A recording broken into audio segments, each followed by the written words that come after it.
We are now on chapter 13, Prabhuji, and chapter 13 is called The Nature, the Enjoyer, and the Consciousness. And the text for today, Prabhuji, is text 20. Prabhuji, we hand over to you. Okay, thank you. So I'll read the Sanskrit and the translation, and probably you can read the purport. Prakatim Purusham Chaiva Vidhi Anadi Ubhavapi Vikramascha Gunamschaiva Vidhi Prakriti Sambhavan. Translation by His Divine Grace, Sri Bhaktivedanta Swami Srila Prabhupada Ki Jai. Material nature and the living entities should be understood to be beginningless.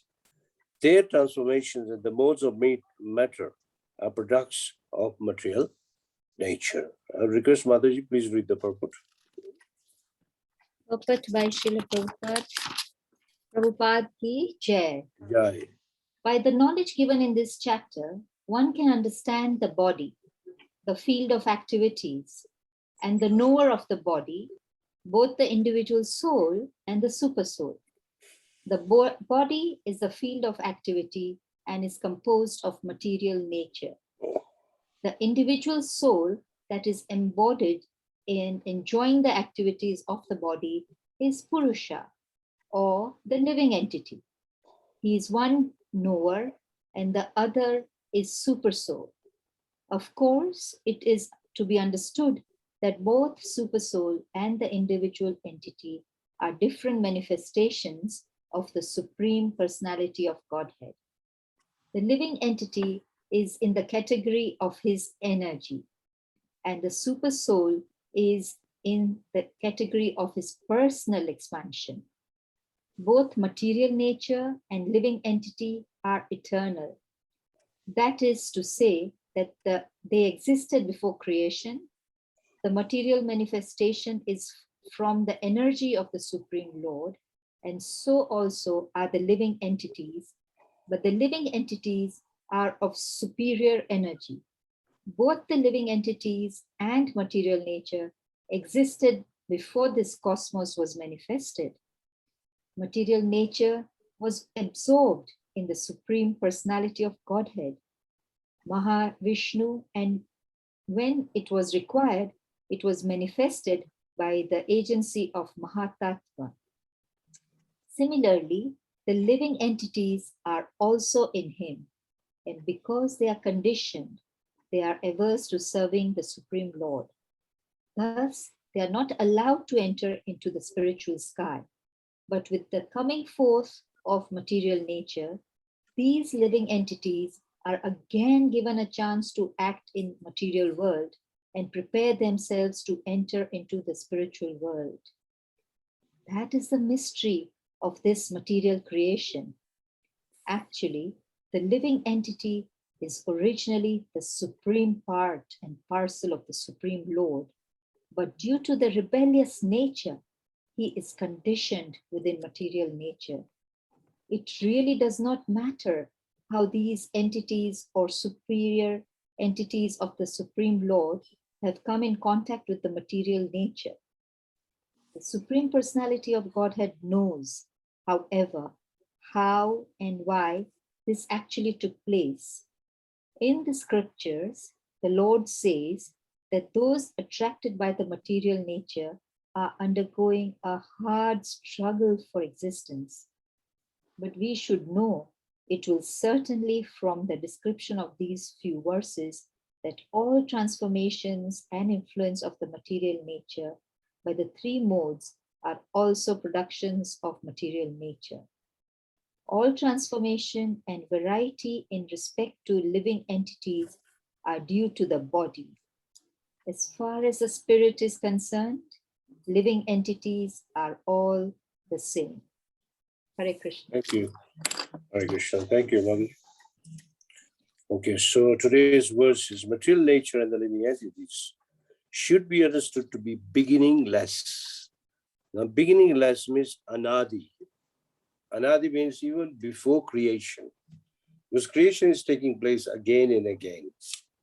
That's why the word anadi is used, because in the new creation, the living entities were already there, and again they are given a new body if their karma is not finished.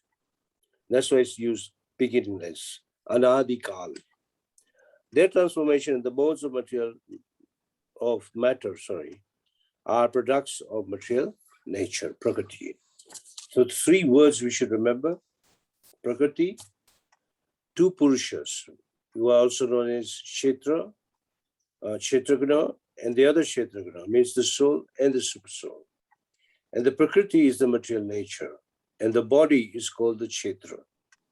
So these words we should remember in order to understand this chapter.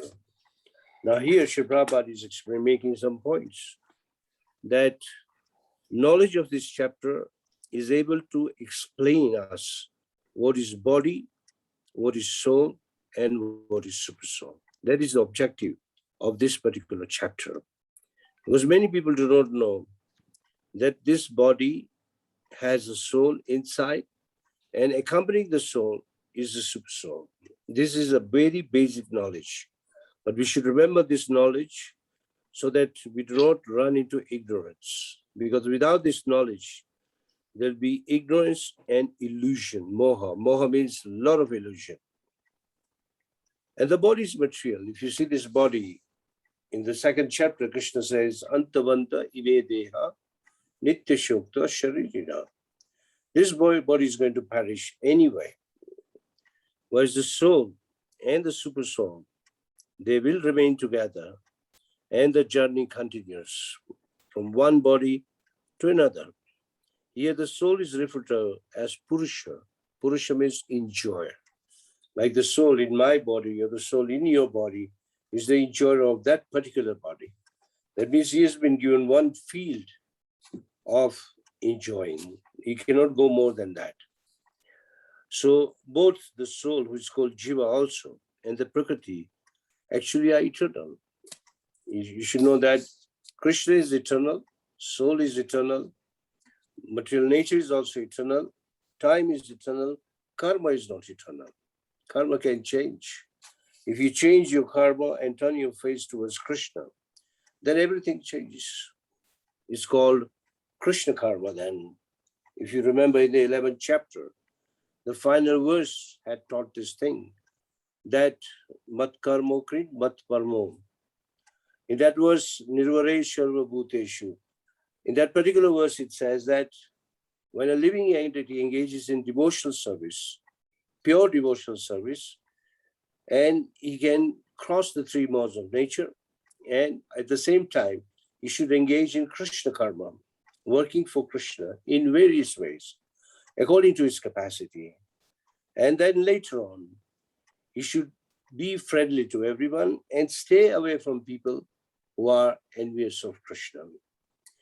And in this way, one can remain with Krishna consciousness, remain in Krishna consciousness. In other words, they can remain with Krishna or with Krishna's instructions and live a very special life, a blissful life, which is full of devotional service.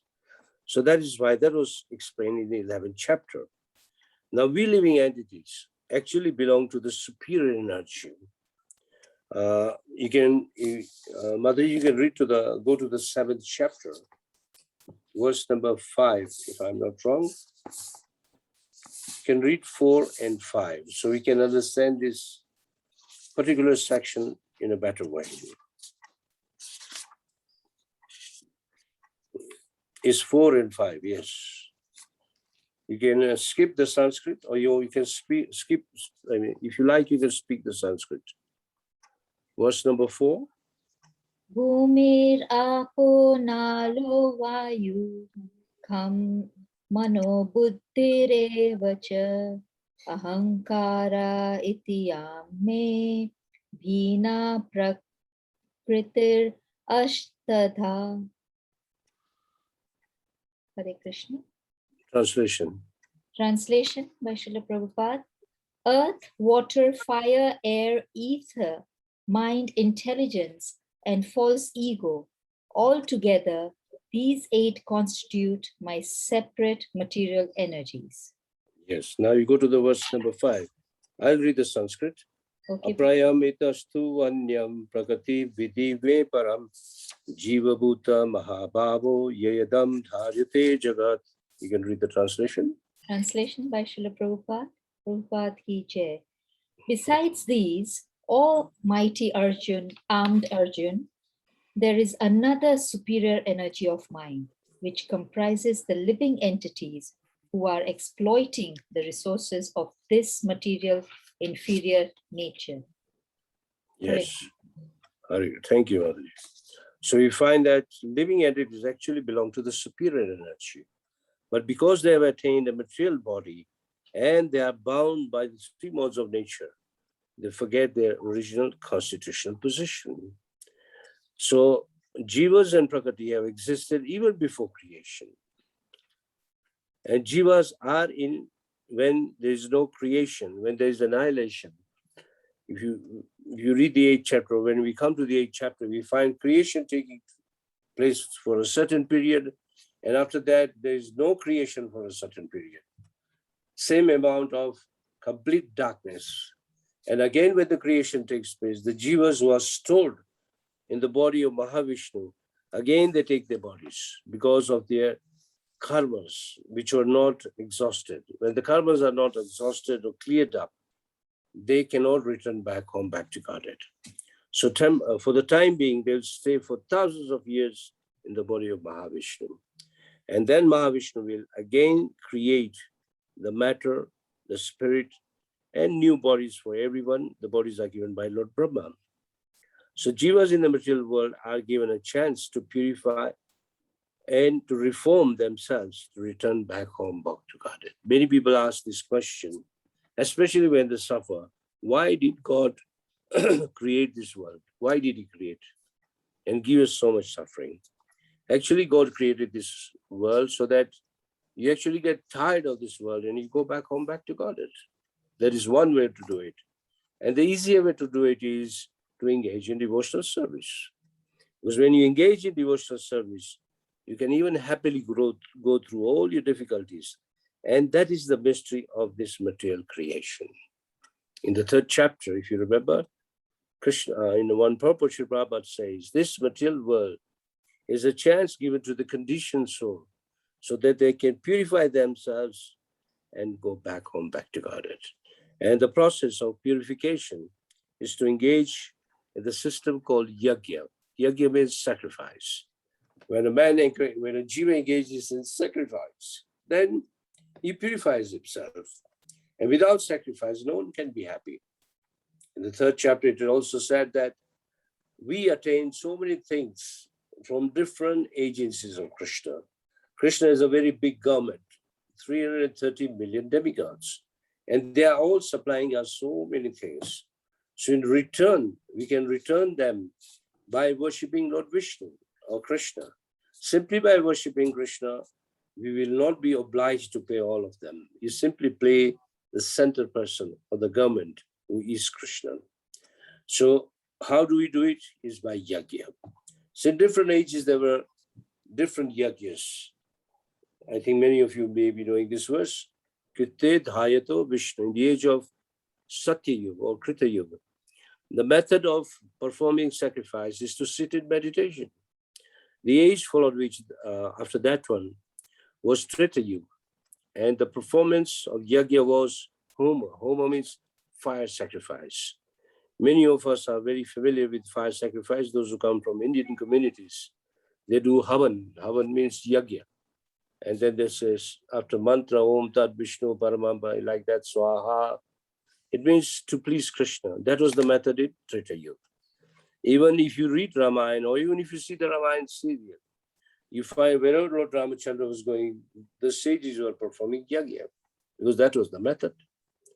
And in the time of Krishna, which is Dwapar Yuga, the method again changed to worship Krishna, in which there were huge temples everywhere, and the deity was worshipped by everyone, even at home, even at the temples. So all the old temples you see in India, most of them are from the Dwapar Yuga.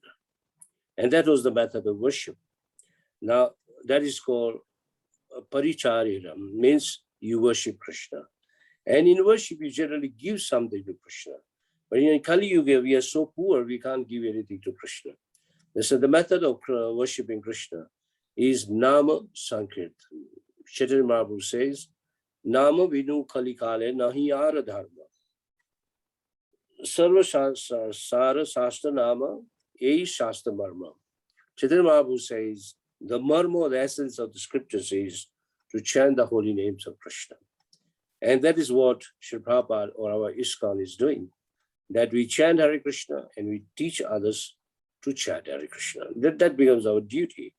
Anyone becomes a devotee in our ISKCON, he has to learn to chant, he has to chant properly, and he has to teach others to chant. In which way he will be benefited and the other person will also be benefited. So in this way we should understand that by performance of yajna, one can come out of this material world. If you want the reference, I can give you is 3rd chapter, verse number 10. If you go to Kritika Mataji, you can go to 310. 310.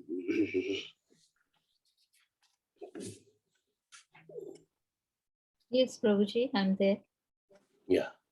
Saha yagya praja shishtva puro vacha prajapati anena pravishya yadvam eso ashtui sakamadu. You can read the translation. Translation by Srila Prabhupada, Srila Prabhupada ki jai. Ki jai. In the beginning of creation, the Lord of all creatures sent forth generations of men and demigods, along with the sacrifices for Vishnu, and blessed them by saying, "Be thou happy by this yagna, sacrifice, because its performance will bestow upon you everything desirable for living happily and achieving liberation." Hare Krishna. Yeah, and the text 11, you can read just the translation. Text 11. Translation, text 11, translation by Srila Prabhupada ki jai. Okay. The demigods being pleased by sacrifices will also please you, and thus, by cooperation between men and demigods, prosperity will reign for all. Yes. Now, if you go to 10, sorry, now the next one, 12 also. The translation only. Translation, text 12, translation by Srila Prabhupada ki jai. In charge of various necessities of life, the demigods, being satisfied by the performance of yagna, sacrifice, will supply all necessities to you. But he who enjoys such gifts without offering them to the demigod in return is certainly a thief. And the last verse 13. Text 13, translation by Srila Prabhupada ki jai. The devotees of the Lord are released from all kinds of sins because they eat food which is offered first for sacrifice. Others who prepare food for personal sense enjoyment verily eat only sin. So it's very clear in this couple of verses that without sacrifice you can't be happy. If you don't do sacrifice, you are a thief because you are getting and you don't do pay. That's why you're a thief. And thief can never, in the purpose of Prabhupada explains, a thief can never live a happy life. He's always in anxiety. And the last verse, the importance of eating prasadam is that the devotees of the Lord are released from all kinds of sins because they eat food which is first offered for sacrifice. Others who prepared food for personal sense enjoyment verily eat only sin. So second line in Sanskrit is very bhujante tu agam papa ye pachanti atma karanat. Those who eat food without offering to Krishna are eating their own sin. So imagine how serious it is. Sometimes in our temple, people say, "Oh, we are pure vegetarians and we don't do any harm to anyone. So how can there be a sinful reaction?" But if you're not offered even that vegetarian food to Krishna, you're still eating your sin. So it's very, very important. Prabhupada says two things are very important. One is hearing about Krishna and eating Krishna Prasad. These two things can free you from the cycle of birth. And that, not only that, if you do these two things, you'll have a good mind control. all the problems of life will go away. And you'll find that those who have mind problems or mental problems are those who don't observe these two simple rules. One is to eat only after Krishna is eaten. And the second is to hear about Krishna regularly. These two things is the medicine and the diet. The medicine is hearing and the diet is eating Krishna Prasada. In this way, we'll remain healthy in our spiritual life.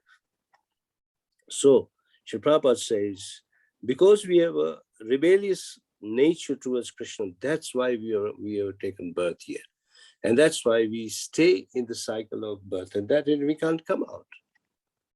And why Krishna has given us so many scriptures? It says, because a living entity who is what he calls forgotten Krishna, I'll give you the exact words, Krishna Bahirmukha, or Jiva Bahirmukha. That means the moment the Jiva forgets Krishna, then what happens? Krishna is still merciful. He's given all the scriptures to teach us. And who is going to teach the scriptures? Is the sadhus or the devotees. The duties of the sadhu is to teach you the injunction of the scriptures so that you quickly come out of this, what do you call cycle of birth and that. Now here it says, the jiva, because of forgetfulness of Krishna, Krishna bhuliya jiva bhogavancha kare pachati mayakatare japati atare. That was the moment the jiva forgets Krishna, then the Maya takes over, slaps her.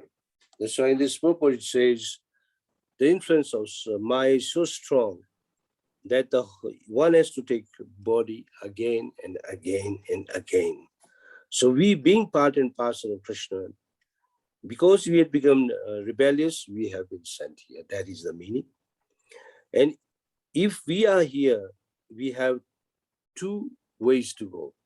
If we become attracted to Krishna or Krishna consciousness, we can be reinstated in our constitutional position. Anybody can tell me what is our constitutional position? Anybody likes to try? What is our constitutional position? In Sanskrit, it's called Sarupa. Anybody likes to try? Serve the Lord. Sorry, Ajay Prabhuji, can you? Serve the Lord. To serve the Lord. To serve No, the Lord. Yes. So how do you define the constitutional position? If you are Son, serving the Lord, what are we? servant of the Lord, Dasa. Yes, we are servitors of the Lord. So remember, yeah, but that is a bit too long. Let me give you a simple definition. Try to remember it. It says that what do you call it? Every living entity is a servitor of Krishna. And Chaitanya Mahaprabhu says that our Sarupa is that we are servitors of Krishna. Jivera Sarupai, Krishnera Nityadas. Jivera Sarupahai, Krishnera Nityadas. 6 words, you should remember them. And keep them in your mind. If you keep this in the mind, you'll never go into Maya. That is for sure. Prabhupada says this very clearly. The moment you forget this constitutional position, the Maya is still waiting. And she's waiting right from behind. And she'll grab your neck right from behind. And she'll put you into illusion. So we should never forget our Sarupa or constitutional position. I'll repeat the words. Jivera Sarupahaya, Krishnera Nityadasa. Jivera Sarupahaya, Krishnera Nityadasa. And that is unchangeable. Even when we go to Vaikuntha, still the constitutional position will still remain the same, except that in Vaikuntha, you get an eternal body. You don't take birth and death in in spiritual world. In the material world, you keep changing your body. So that is the option. That here Prabhupada says, if Jiva gets attracted to Krishna or Krishna consciousness, he can be reinstated into his actual constitutional position. And in this very life, he can go back home, back to Godhead. Now, going back to the verse number 10, which you read, which Kritika Mataji read, verse number 10 said that be thou happy by this yajna, because by performance, you'll attain upon, performance will bestow upon you everything desirable for living happily and achieving liberation. So three importance of Sankirtan, or three importance of sacrifice. First thing is you live happily. Number two, your desires will be fulfilled. Number three, you'll go back home, back to God. Very simple. There's nothing complicated. Many people ask this question, and I think those who are devotees, our friends generally ask, oh, why are you always chanting? If you read the Science of Self-Realization, there's a doctor called Dr. Stahl, a very nice conversation. I mean, not a conversation, it's an exchange of letters. And all the letters is written to Prabhupada, and he's asking Prabhupada that, I see that your devotees are always chanting Hare Krishna, always. But it's not mentioned. So Sri Prabhupada says, it is mentioned in Bhagavad Gita. And he showed the chapter 10, verse number 10. Satatam kirtayatoma, yatatam dridhavrita. One who is chanting all the time, glorifying Krishna. That is the way one can worship Krishna. So it's not that it's not written in Bhagavad Gita. It is very much accepted by Bhagavad Gita, accepted by Krishna. It's a bona fide instruction, or the method or our process is very perfect. So it's based on Bhagavad Gita and Srimad Bhagavatam and according to various scriptures. No one can deny that. And those who practice can actually understand. Those who don't practice will never understand. People just like to speak and talk and gossip. But there are people, the people who want to work and do it, these will become devotees. Do work and do means take up your japamala, sit down, chant Hare Krishna, Krishna Krishna, Hare Hare, Hare Ram, Ram Ram, Hare. Do it at least 4 rounds a day to start with, minimum, to get a little taste of it. And then you'll go forward. But there are people who don't want to do even 1 round. So we can't blame them. If you just want to make a fault finding, you'll never understand this Sankirtan Yagya. Sri Chaitanya Mahaprabhu, it's a special mercy Sri Chaitanya Mahaprabhu has given us, that by this Sankirtan movement, I will deliver the whole world, not just Indian community. He says, I will deliver the whole world. The whole world can be delivered if everyone takes up chanting of Hare Krishna. In the Science of Self-Realization, also there's a section in a chapter where Sri Prabhupada says that in big cities like in America, like Chicago, he said that there are so many cases of people taking drugs, and the government of America is spending millions of dollars to reform them, but they have failed. But the same people who took up Hare Krishna chanting, they became reformed. They gave up not just drugs, they gave up alcohol, they gave up tea, they gave up coffee, and they are living a pure life. And not only that, they become God-loving children, God-loving youth and children. So this is the result of engaging if you turn your face towards Krishna.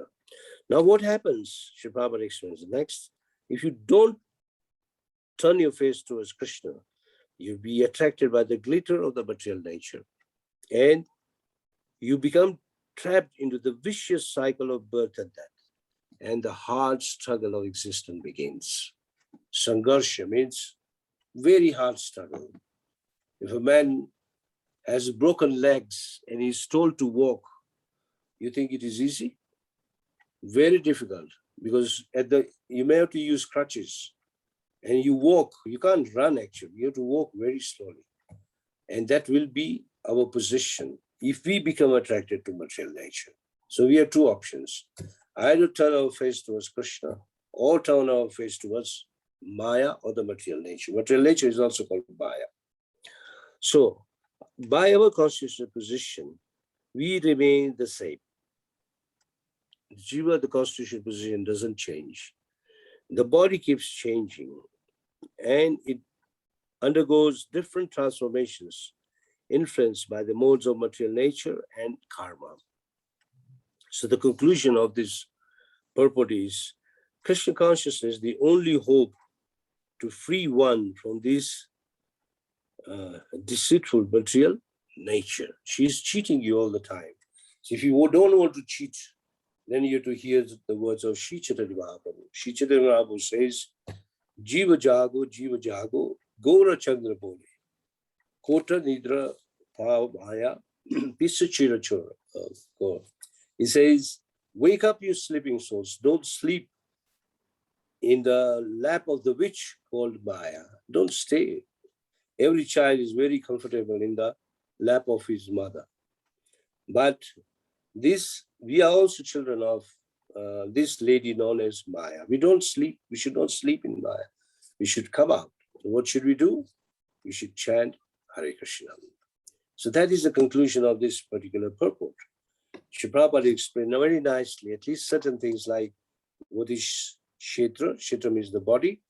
Kshetra Guna, or the knower of the body, is called Kshetra Guna. Accompanying the Kshetra Guna there is another Kshetra, soul, and then the super soul. One is tiny, one is bigger. And this is within our body. And the Prakriti is giving you body again and again. Because till the time the Jiva does not look towards Krishna, he has no hope to come out. He will have to stay here, take his birth again and again and again. There's no hope to come out. But devotees, pure devotees like Sri Prabhupada, come to this world and give you the hope. Okay, you can come out, but you have to practice this. Somebody was asking a question about 3 or 4 days ago to me that, okay, in one life we'll go to Krishna. So I asked him, do you know in which life? He says, that I don't know. In which life? I said, take this life. In this life, prepare yourself to go back home. Who knows you'll become a human being again or not? Who knows? And he agreed. He says, yes, very true. So he said, why so many rules and regulations? I said, these are not rules and regulations. These are safety measures for you, so that you don't become diseased by the material nature. So these rules, these precautions are meant to keep you safe. For example, the 4 regulator principles, chanting Hare Krishna, that makes it 5.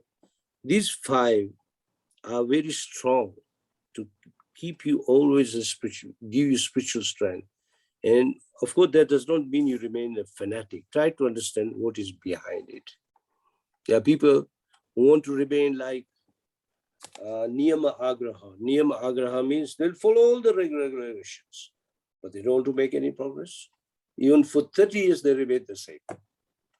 You should always ask a question from one Ekadashi to another Ekadashi. I think Ekadashi was just the day before yesterday, if I'm not wrong. From that Ekadashi to the next Ekadashi, assess your chanting. Have you improved? Because our spiritual life is dependent on the remembrance of Krishna. That means if our chanting improves, our remembrance will improve.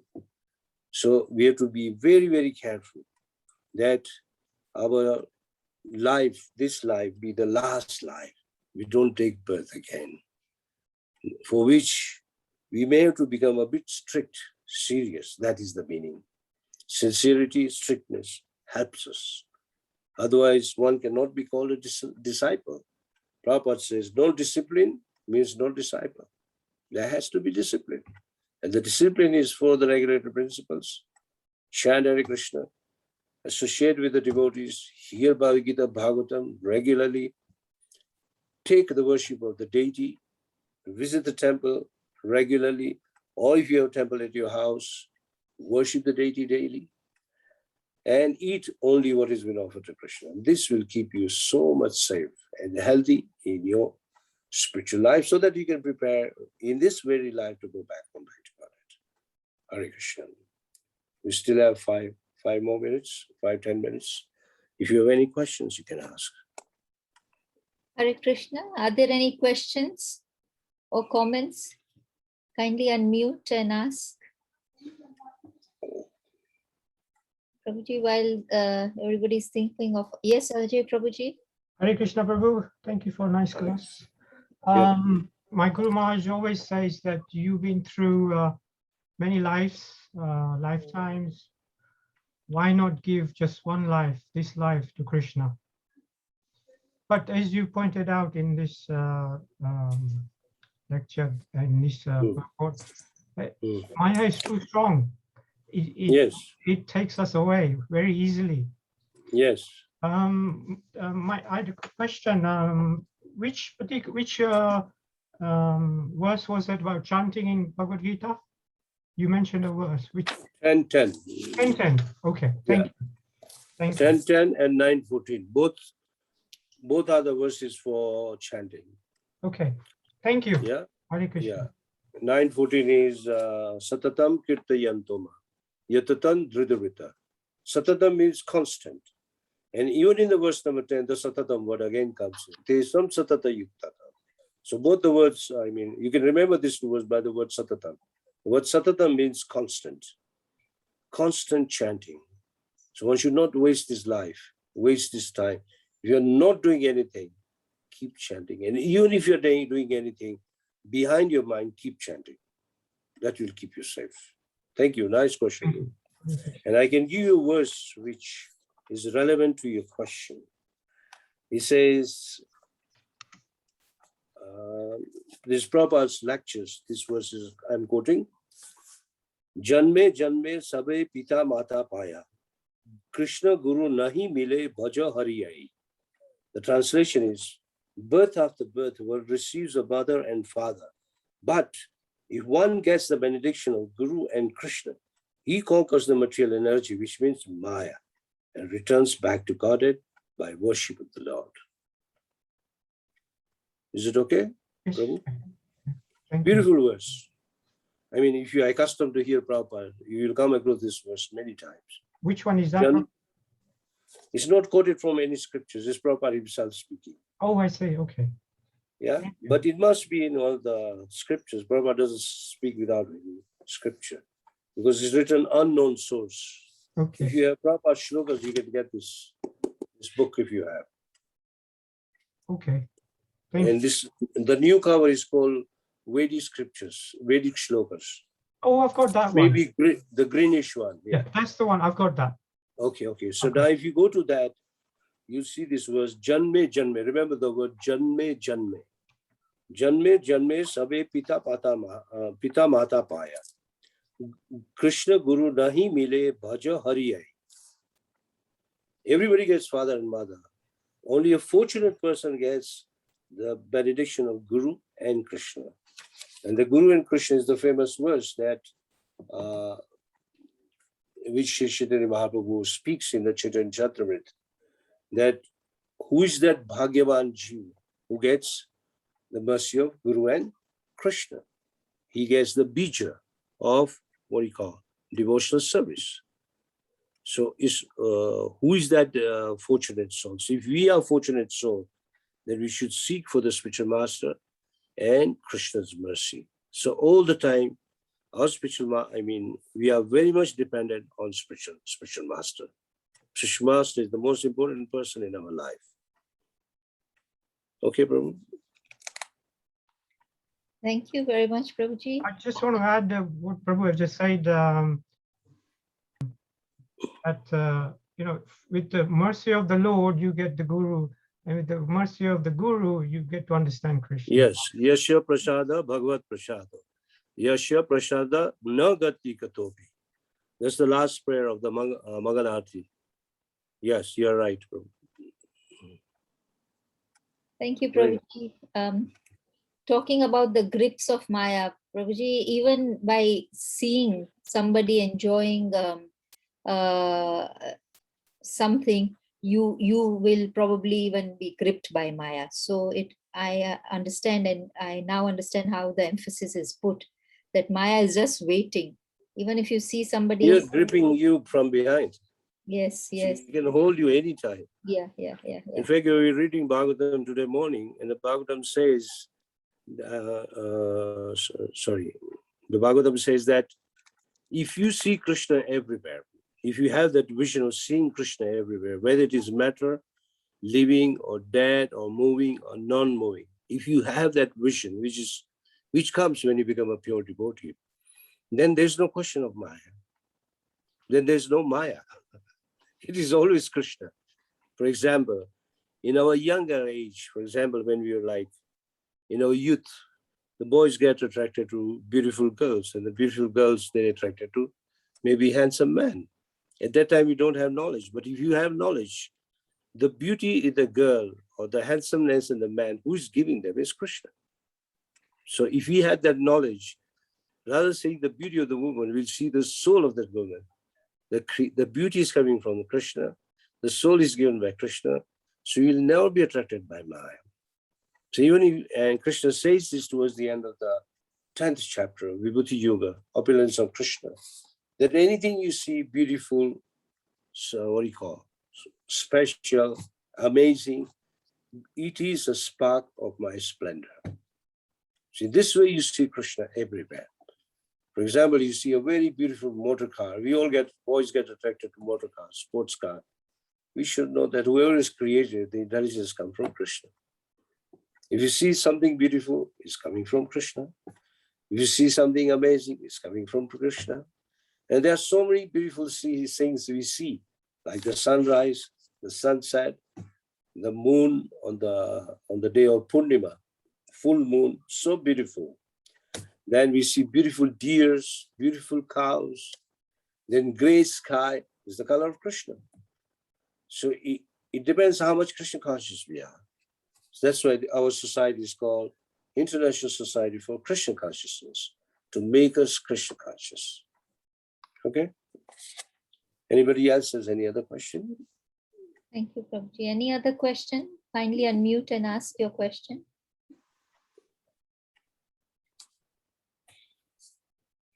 Prabhuji, I think there are no more questions. I hand over to Path Prabhuji. Path Prabhuji, are you able to close the session, or are you on the road? Prabhuji is traveling, so maybe he might not have the internet. Path Prabhuji, Hare Krishna. Okay, maybe his internet is not supporting. Prabhuji is gone to Migori. And okay, so let me close the session. Let's all unmute and chant the Maha Mantra once in glorification of Rukma Das Prabhuji. Hare Krishna, Hare Krishna, Krishna, Krishna, Hare Hare, Hare Rama, Rama Rama, Hare Hare. Panja kalpatya robhyasya kirpa sindhu bhaye aditana vaishnavyo namo namah. Vaishnav Thakur ki jai, Prabhupada ki jai, Rukma Das Prabhuji ki Jai. Hare Krishna. Hare Krishna. Sarva Vaishnav Vrinda ki jai. Jai.